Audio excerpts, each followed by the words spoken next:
Hi friends, Telangana రాష్ట్ర ప్రజలందరికీ అదృపే శుభవార్త. ఆసరా చేయుత పెన్షన్లు అయితే భారీగా అయితే పెంచారు. మరి పాత వారికి పెంచారు, మరి ఎప్పుడు ఇస్తున్నారు, మరి కొత్త వారికి కూడా ఎప్పుడు ఇస్తున్నారు తెలుసుకునే ముందు లైక్ చేయండి, షేర్ చేయండి. మరి ఎలాంటి సర్టిఫికేట్స్ ఉండాలి, ఏ సర్టిఫికేట్స్ లేకపోతే మరి పాత వారికి కొత్త వారికి 40 లక్షల మందికి అయితే రద్దయ్యాయి.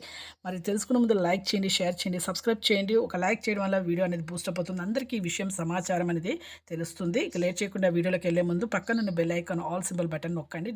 నేను వేసే నోటిఫికేషన్స్ లేటెస్ట్ అప్డేట్స్ ఎప్పటికప్పుడైతే మీకైతే వస్తాయి. ఇక లేట్ చేయకుండా అయితే వీడియోలోకి అయితే వెళ్ళిపోదాం ఫ్రెండ్స్.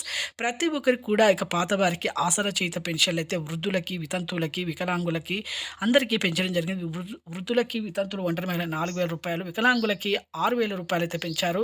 చాలా మందికి సదరం సర్టిఫికేట్ లేకపోవడం వల్ల వికలాంగులకు ఇక రద్దు చేస్తున్నారంటే మీరు వెంటనే సదరన్ సర్టిఫికేట్ అయితే విజిలెన్స్ ఆఫీసర్స్ వచ్చినప్పుడు పాత వారైతే చూపించాలి. అలాగే వితంతువులు కూడా వాళ్ళ భర్త డెత్ సర్టిఫికేట్ చూపించాలి. అలాగే ఇప్పుడు ఈ ఏప్రిల్ 1 నుంచి అయితే మీకైతే రావడం జరుగుతుంది.